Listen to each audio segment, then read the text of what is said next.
HighBridge, a division of Recorded Books, presents Optic Nerve by Maria Gainza. Translated by Thomas Bunstead. Read by Kyla García. The visual aspect of life has always been of greater significance for me than the content. Joseph Brodsky. Just going to take a look at the painting, said Liliana Maresca, after her shot of morphine. Lucrecia Rojas. Dreux's Deer. I first encountered Dreux on an afternoon in autumn, the deer precisely 5 years later. In Dreux's case, I left the house one day under blue skies only to be caught in a sudden downpour. The narrow, winding streets of Belgrano were soon in full spate. Women clustered together on the sidewalks trying to establish the best places to cross. An old lady assailed the side of a bus with her umbrella when the driver refused to open the doors, and before long the shop owners, watching the deluge through their window displays, brought out the metal barriers they had armed themselves with after the previous flood. I was due to take some foreign tourists around a private art collection. That was my job at the time. Not the worst job in the world, but that day, while I sheltered under the awning of a bar to wait for my clients, a car came past hugging the curb and drenched me and my pristine yellow dress. 3 more plowed through the same puddle in quick succession. The rain stopped as suddenly as it had begun, and of course, who should pull up seconds later but my tourists?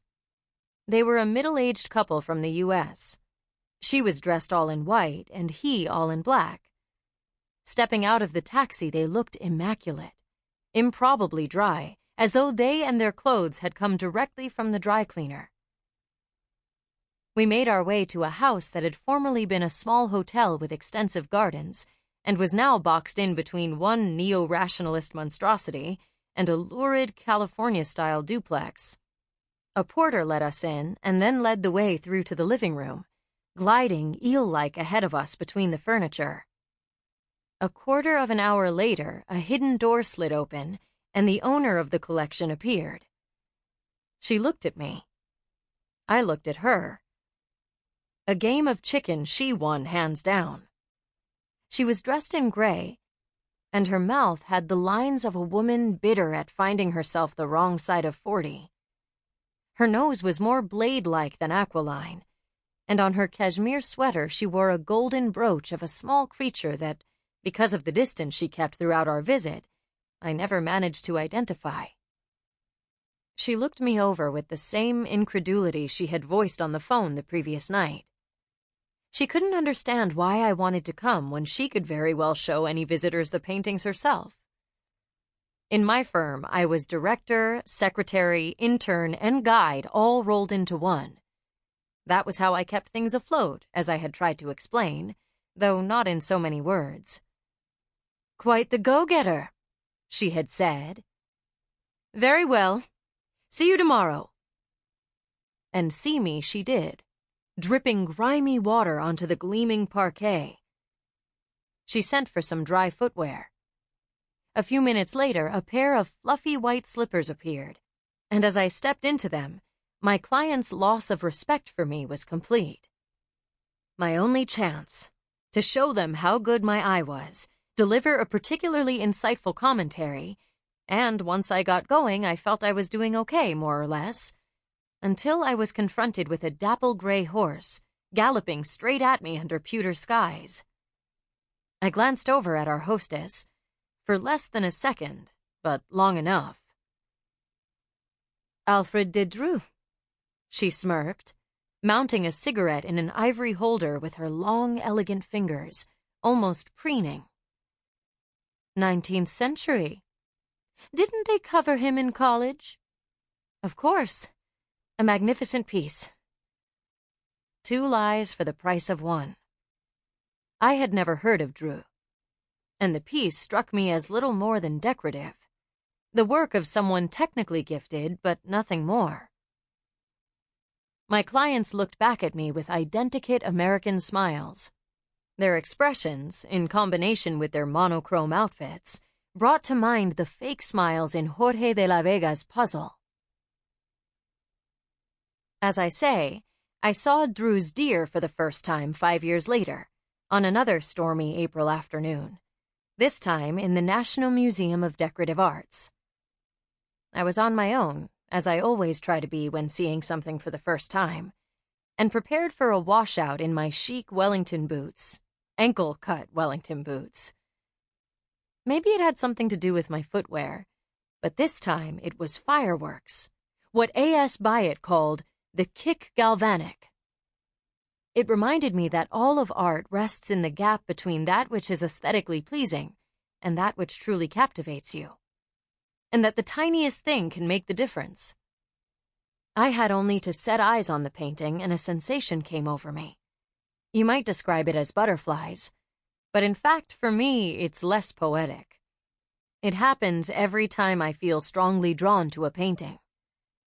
One explanation is of dopamines being released in the brain, and the consequent bump in blood pressure throughout the body, though Stendhal put it rather differently. As I emerged from the porch of Santa Croce, I was seized with a fierce palpitation of the heart. The wellspring of life was dried up within me, and I walked in constant fear of falling to the ground. A couple of centuries later, the nurses in the emergency department at Santa Maria Nuova Hospital, shocked by the number of tourists swooning before Michelangelo's sculptures, dubbed it Stendhal syndrome. On this second afternoon, in an attempt to keep my cool, I went out into the winter gardens. I tottered on the roof of a boat, reeling, my eyes spinning like compasses with the magnets removed. After some air, I went back inside, feeling psychologically prepared this time, and it was a relief to find Dreux's deer still there. The painting hung in what had once been the Errázuriz family dining room, a Baroque imitation of one of the salons at Versailles. The space was large, but not disproportionately so, and it might have been pleasantly warm if the autumn sunlight had been allowed to stream in through the garden windows, but the security guards, seeming to think an electric heater no bigger than a brick was sufficient, kept the blinds down. You could just about see your own breath.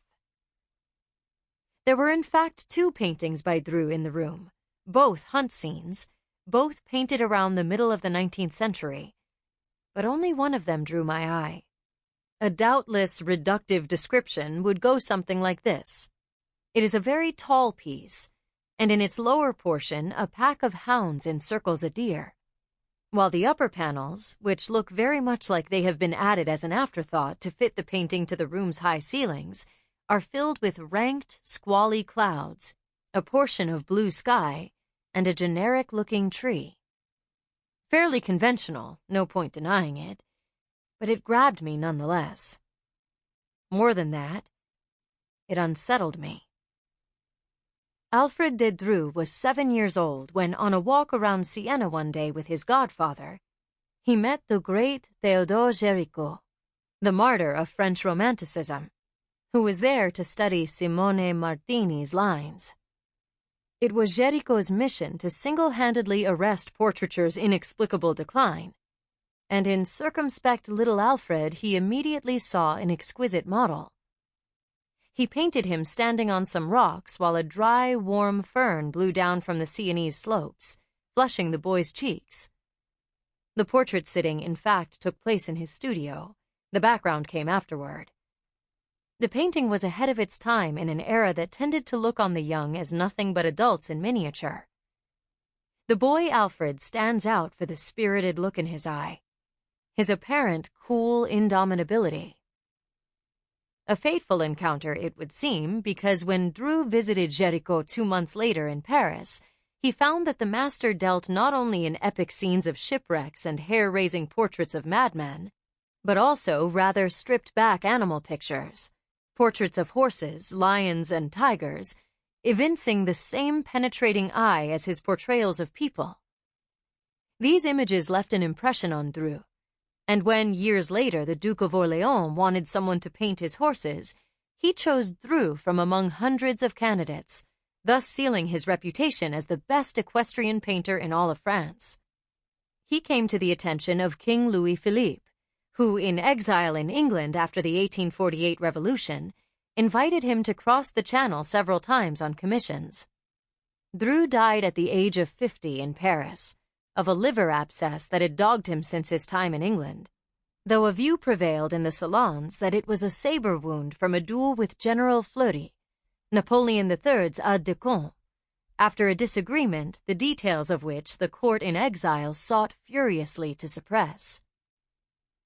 What would the guests of the Errázuriz family have thought of these paintings? Would any of them have stopped to look at the Dreux? Or would their eyes have slipped over them the same as they did the beige wallpaper? I picture a group of them sitting around the table.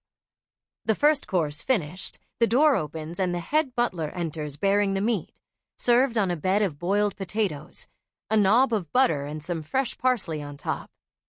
Behind him comes one of the staff with the silver gravy boat, a hunting horn motif etched along its sides. Someone mentions the treaty with Chile. War has been avoided. This is Señor Errázuriz's cue. In his capacity as ambassador, after all, he knows more than most. His wife, Josefina, smiles. A recent addition. She still thinks she's expected to show an interest in male conversation. She steals a look at the drawn face of the woman sitting on her right. She is alarmed to realize, that this will quite soon be her own face. She shakes out her hands, arresting the passage of time with a momentary drop in her blood pressure, which also has the effect of accentuating the whiteness of her skin. After dinner, the refuge of a game of whist. The only person to look at the painting is the older woman, Señora Alvear, once upon a time the famous soprano Regina Pacini. In fact, her eye travels back and forth constantly between the deer in the picture still alive and the other one, dead and served to them in lean cuts. In the Renaissance-style parlor next door, a carved wooden clock chimes. The Señora Alvear shivers, a cold draught she assumes. It has been some time now since she has known what it is that she feels. Hunting scenes were quite common in Dreux's day. Evocations of a sport that had been a class marker since the Middle Ages, when the hunt became an elite pastime and often the only means of preparing men for war. An unintended byproduct was that it gave the nobility a way of measuring itself, though only against itself. The first ever enclosures of forests and common land came about to enable exclusive access to big game. Commoners had to make do with birds and rabbits. Bears, wolves, and deer became the landowner's right. The Gothic art of the late Middle Ages emerged out of a meeting of Sienese and Flemish styles. The illustrated Book of Hours, known as the Très Riches Heures du Duc de Berry, is one of its best examples. The folio depicting the December labors of the month, activities undertaken by the Duke's court and his peasants according to the time of year, shows hounds snapping at a boar's heels in a forest clearing, and could almost be a Dreux in miniature. It is likely that he saw the Très Riches Heures when he visited the Château de Chantilly with Napoleon III. The visual acuity he learned from Gericault was then combined with the languid, stylized approach of the manuscripts, and the resultant images, crammed with detail, had not a jot of empty space inside them. Matter pervades every last inch. Dreux pulses with atavistic symbolism, the struggle between good and evil, light and dark. The deer is about to die. One of the dogs sinks its fangs into the back, another a leg. The deer, on the verge of giving in, neck elaborately contorted, tongue out, is goggle-eyed with the same helpless astonishment as the hare described in Lampedusa's The Leopard. Don Fabrizio found himself being stared at by big black eyes, soon overlaid by a glaucous veil. They were looking at him with no reproval, but full of tortured amazement at the whole ordering of things. How well Lampedusa understood the unpredictability of events, their tendency to go full circle at the last, always leaving in their wake something akin to a glinting snail trail, ultimately ephemeral, certain to be lost in the mists of time. 3 years ago, a girlfriend of mine from university went for a walk around the edge of a hunting reserve in France. She was there visiting her Paris-based sister, a rising star at Lancôme who had met a Belgian millionaire and borne him 2 children. My friend was newly single, and being incapable of holding down a job, broke. But her sister bought her the plane tickets and insisted she come. When she arrived on a Friday morning, her sister announced that they had been invited to spend the weekend at a chateau in the country. They drove out in the afternoon despite dire weather warnings. An area of low pressure had come in, and when they pulled up to the house, the heavens opened. My friend found a bed and slept ensconced in a feather duvet until late the next morning. I picture her getting up and washing her face, and jumping when the gong was struck.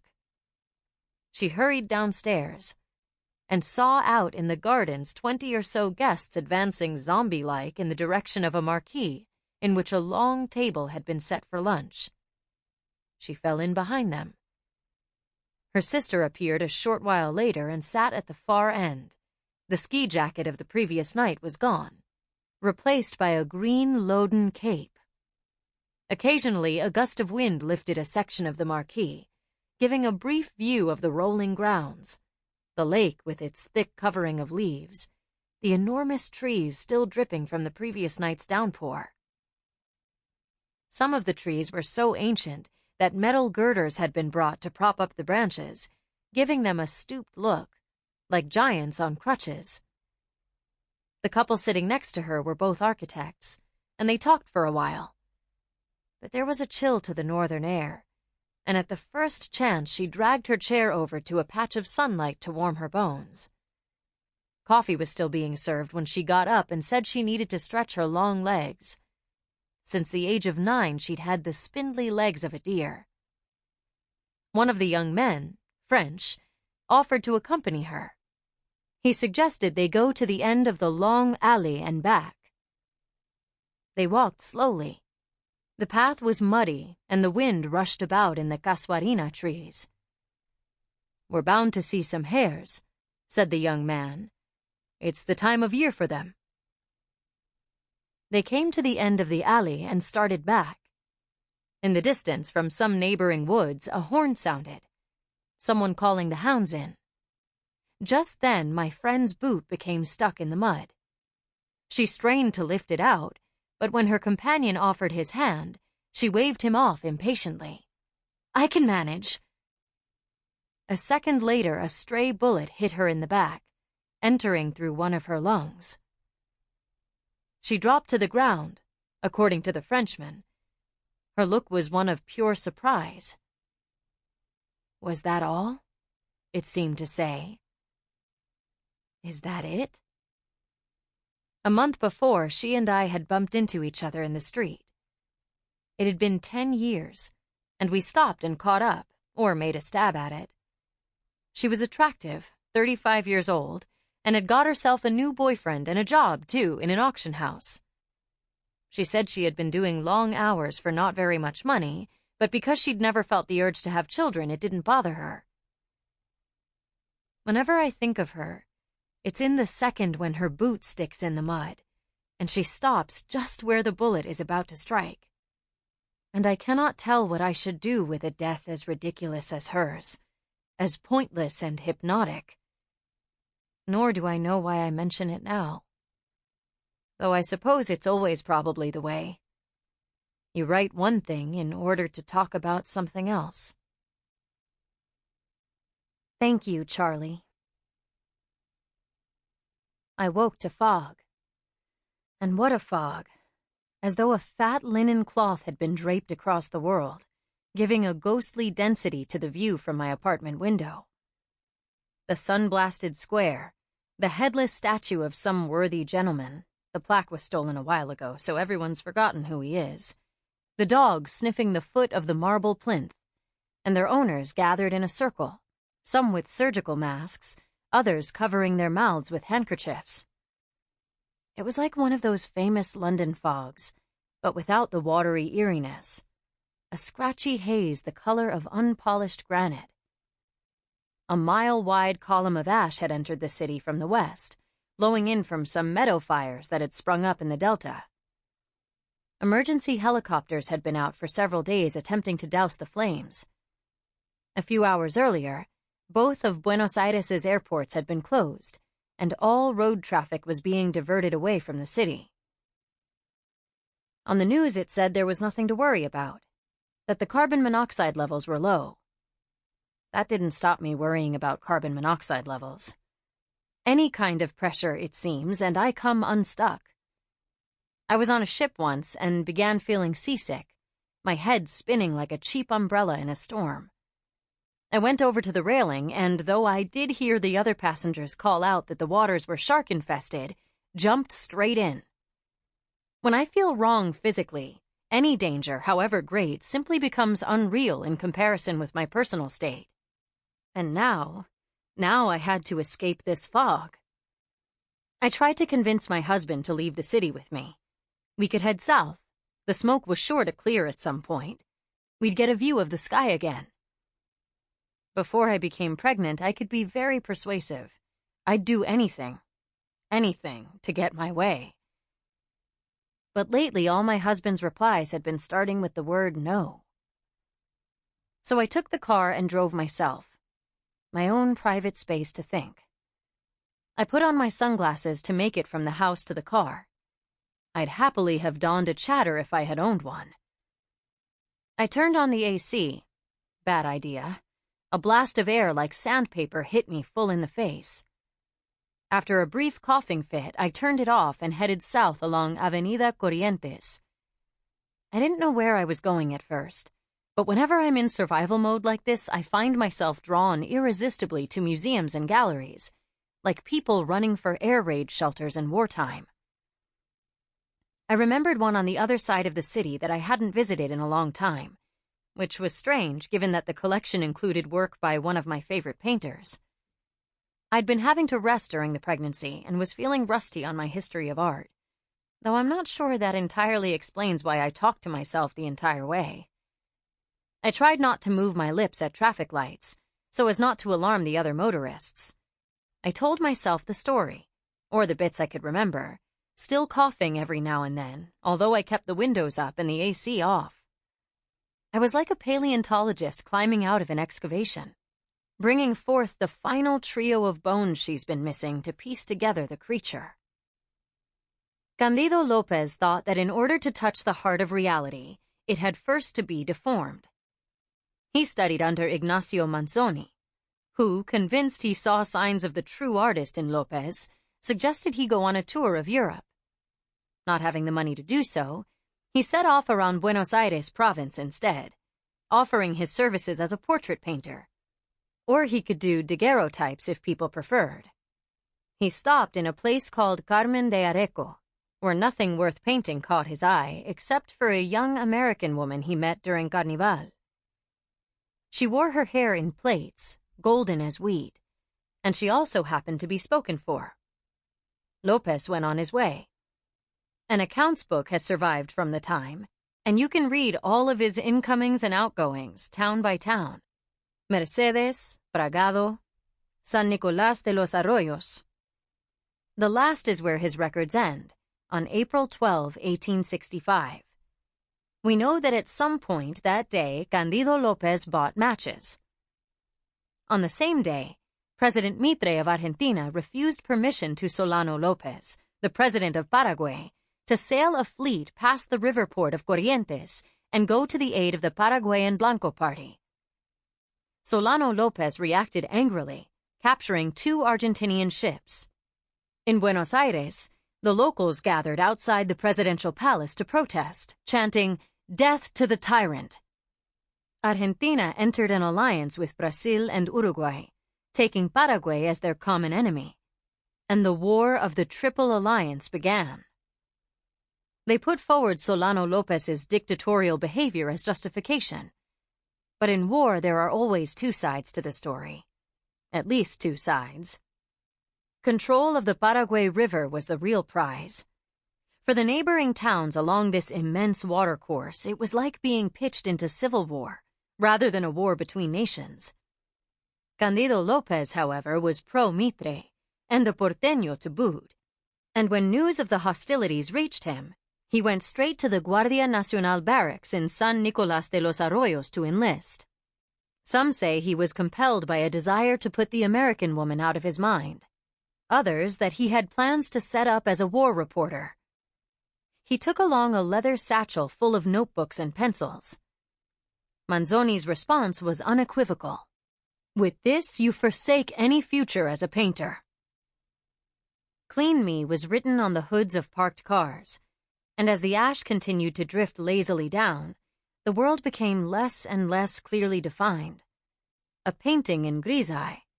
The man in the car alongside mine was wearing a surgical mask, and I, having been so terrified, suddenly felt a sensation of imperviousness, of utter immunity to the ash. Do your worst, I thought. For a moment, I forgot what I was doing and where I was going. So it seems to be any time I experience happiness. It always has to be slightly to one side of reality. Some very faint jabs inside my belly brought me back to earth. I was much bigger than I had been just 4 weeks before. I still didn't know the baby's sex, but whatever it was going to be, it was that by definition. Going to be. There, floating in its own private jacuzzi. It was in the best of all possible worlds. Future-bound. Nothing more. I remembered the cloying song my mother used to sing to us at bedtime. Que será, será. I always found this both bewildering and depressing, mistaking it for a question, one that I was expected to answer, rather than a line about accepting your lot. How am I supposed to know what will be? I always wanted to shout. How I hated that song. I swear I ruined a childhood trying to come up with the right answer. The Guardias of San Nicolás ford the waist-high Batel River, wading on through the estuaries of eastern Argentina, watching for quicksand as they go. Dead bodies begin appearing 4 days in. Candido Lopez spends his free time sitting sketching the troops. So much horror it is difficult to look upon, he writes in his notebook, after they camp in the vicinity of some emaciated children's corpses, so little flesh on their bones that the pyres refuse to light. All talk in the evenings ceases, and rather than falling asleep, the men collapse into it. It would be quite possible for them to cross from sleep into death and not know it.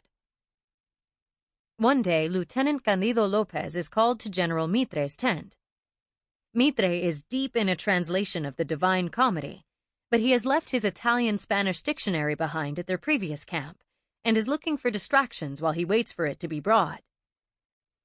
Looking over Candido Lopez's sketches, he says, "Look after these. History will have need of them one day." Then, putting the pictures to one side, he says, "Enough talk of you and me. Let us discuss Dante." The dictionary never comes, and a number of hours later, Mitre orders the advance on Curupaití. Frustrated in his attempts to translate the Inferno, he chooses instead to perpetrate one of his own. Later in the day, the Brazilian admiral, sensing rain, will advise against the attack. The Paraguayans have dug in. The trench is just over a mile long and lined with tree trunks, branches bristling forward like metal tines.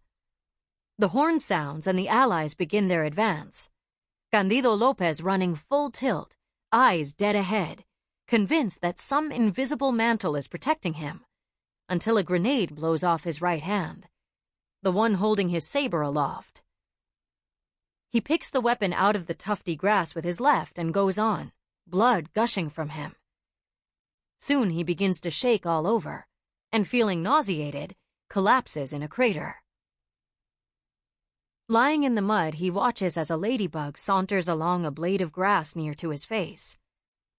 A soldier, face bathed in blood, drops to the ground a few feet away. On the verge of losing consciousness, Candido Lopez drags himself to the camp at Curuzu. A medic does what he can to halt the gangrene before deciding to cut off the hand. Sample complete. Ready to continue?